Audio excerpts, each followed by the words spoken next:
Muy amados hermanos en Cristo, vamos a meditar una vez más y con esto vamos a concluir esta pequeña biografía, es decir, estas pequeñas reflexiones, meditaciones que hemos hecho de la vida de uno de los hombres más sabios, del rey Salomón. Vamos a concluir hoy estas reflexiones leyendo en el segundo libro de las Crónicas, capítulo 7, y leamos a partir del versículo 1. Cuando Salomón acabó de orar, descendió fuego de los cielos y consumió el holocausto y las víctimas, y la gloria de Jehová llenó la casa. Y no podían entrar los sacerdotes en la casa de Jehová, porque la gloria de Jehová había llenado la casa de Jehová.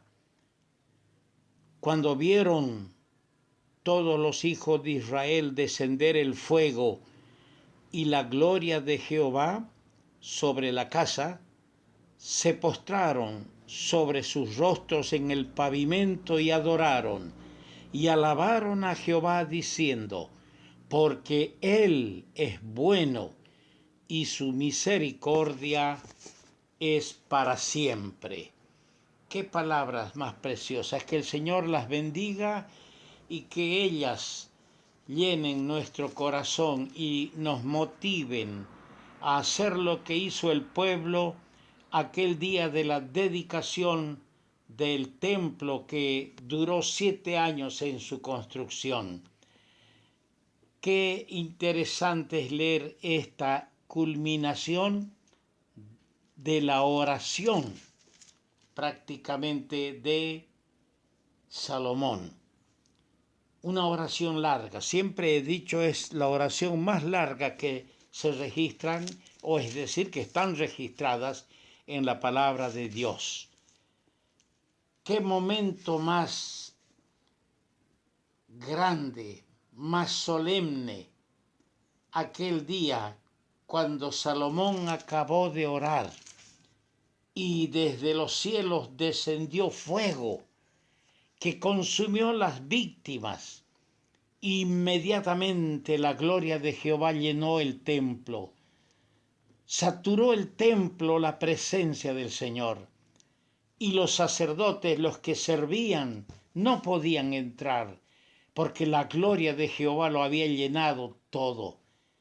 Y cuando esto lo vio el pueblo, en el pavimento se arrodillaron, inclinaron sus rostros y adoraron con estas preciosas palabras: porque Él, Jehová, es bueno y su misericordia es para siempre.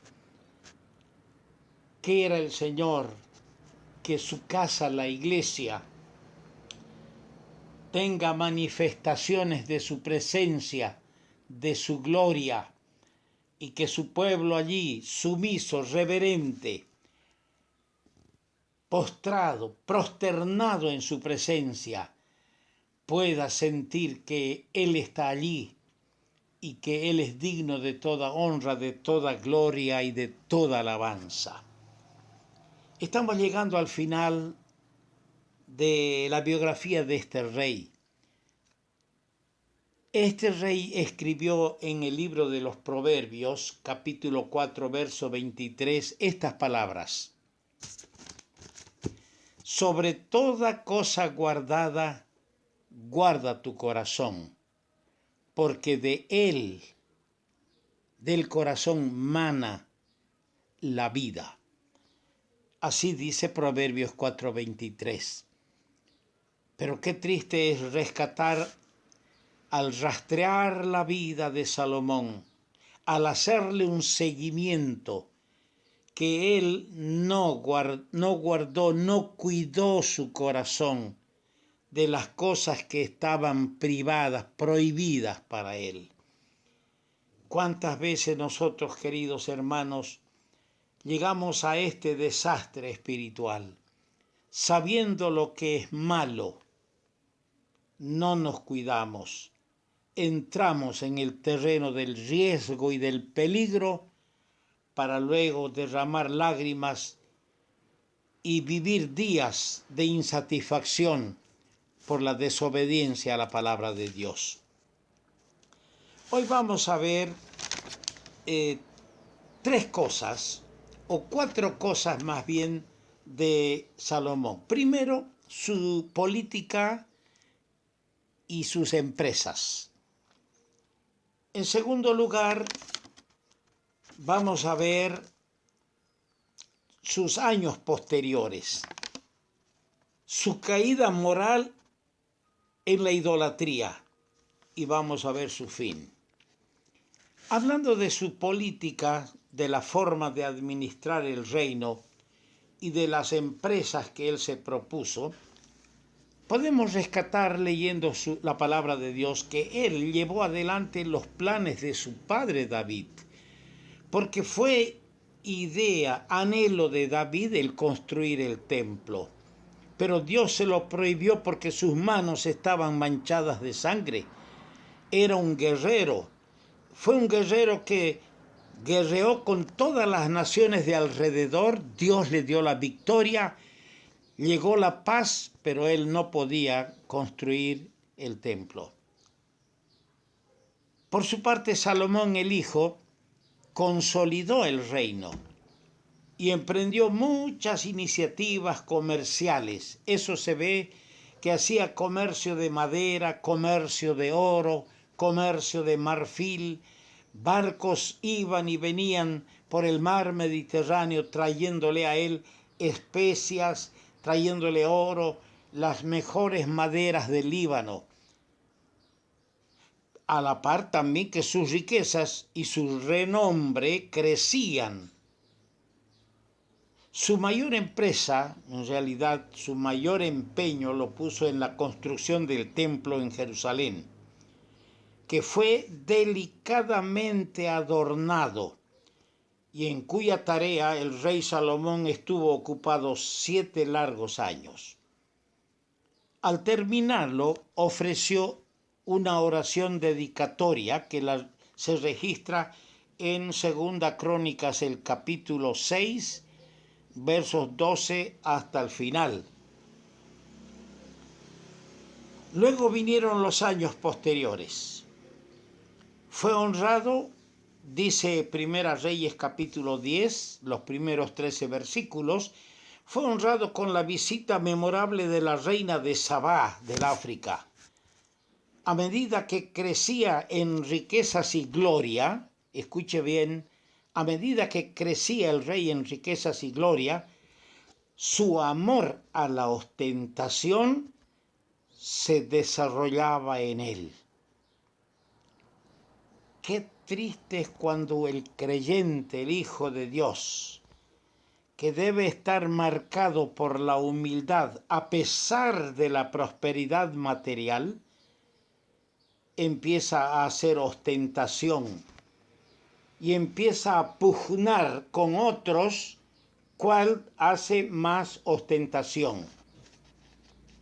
Y esto es peligroso, hermanos. Esto llevó al rey Salomón a mantener un estado de extravagancia y lujo que iba más allá de lo que los recursos del pueblo podían sostener. Porque todo lo que Salomón llegó a adquirir, todo lo que Salomón invirtió en el templo, era fruto de los tributos que él grababa al pueblo. Tributos pesados, una carga pesada que el pueblo apenas la podía pagar, sostener. Cosa que cuando murió Salomón y su hijo Roboam asumió el poder, el mando, dice la Escritura que él fue consultado o recibió un pedido del pueblo de que el yugo de impuestos era imposible de pagar, que les quite el gravamen a esos impuestos. Y el joven Roboam no acató, no oyó a los sabios consejos de los viejos, más bien escuchó las palabras de los jóvenes que se criaron con él, lo que ocasionó el cumplimiento de la profecía, que el reino de Israel se dividiera, quedando Roboán con una tribu y capital Jerusalén, y Jeroboam estableciéndose con las demás tribus con capital en Samaria. Triste cosa es cuando el creyente no muestra signos de humildad ante la abundancia de bendiciones materiales. La soberbia se apodera del cristiano y lo lleva a la extravagancia, y a veces emprende negocios que no los va a poder mantener ni sostener. Esto sin duda condujo a un descontento social, a una fuerza que no se pudo controlar, que preparó a la postre la división del reino, como se registra en Primera de Reyes capítulo 12. Pero miramos su caída moral y la idolatría. Dice la Escritura que al final se sumergió en la sensualidad y fue influenciado por sus numerosas mujeres para que introdujera la adoración de dioses falsos en Jerusalén. Usted lo hemos leído en Primera Reyes 11, versos 1 al 8. Por esto fue duramente reprendido por el Señor a causa de su apostasía, y le fue profetizada la ruptura del reino en tiempos de su hijo Roboam, por su caída moral, por el ser inducido por las mujeres a la idolatría. Hermano mío, el ministerio que algunos hermanos ejercen en la iglesia con palabras de exhortación y de amonestación no es un ministerio caprichoso. No son palabras caprichosas del ministro, del siervo de Dios. Es un ministerio que el Señor le ha encomendado, ministerio que el apóstol Pablo le pide a Timoteo: cumple tu ministerio. Y a esos hombres son aquellos que nos amonestan, nos advierten de nuestros desvíos, de nuestras desviaciones, de nuestros errores. A esos hombres no los queremos mucho. No son, como se dice en el mundo, santos de nuestra devoción. Preferimos a aquellos predicadores que nos hablan bonito, que todo el tiempo dicen palabras que no van a corregirnos, sino son palabras permisivas. Y a los que nos hablan claramente el mensaje de Dios decimos: este hermano no tiene amor para la iglesia, para los creyentes. Pero vemos su fin. Nada positivo se sabe, y esto es bueno que lo digamos claramente para no hacernos dogmáticos en nada. Nada se sabe de cuáles eran sus sentimientos en el rey hacia el final de sus días. Si él, Salomón, finalmente se arrepintió y volvió a Dios, no sabemos.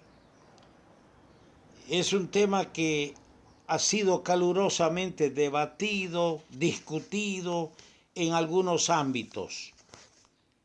Hay quienes creen que la explicación a lo que ocurrió en los sentimientos de Salomón al terminar sus días estarían explicados en el libro de Eclesiastés. Allí en el libro de Eclesiastés se lo ve a Salomón vagar por el laberinto de la filosofía humana para resurgir al final en la luz de la fe. Si usted nota, los capítulos 12 es así y 13. En la misericordia, parece al final descansar en la providencia divina. De una cosa estamos seguros, querido hermano, que la vida de Salomón encierra una solemne exhortación. Nos conviene estudiarla y nos conviene rescatar toda la enseñanza que tenemos en la vida de este rey. Es reconocido el sabio más grande, pero su sabiduría no le enseñó el control de sí mismo. Enseñó bien, pero fracasó al practicar sus propios preceptos. Y esto es peligroso, que nosotros nos constituyamos en maestros que tenemos nobles preceptos, pero que no podemos practicar lo que enseñamos. Cuánta necesidad tenemos de sabiduría para cada paso y circunstancia de la vida. Es posible comenzar bien y seguir bien.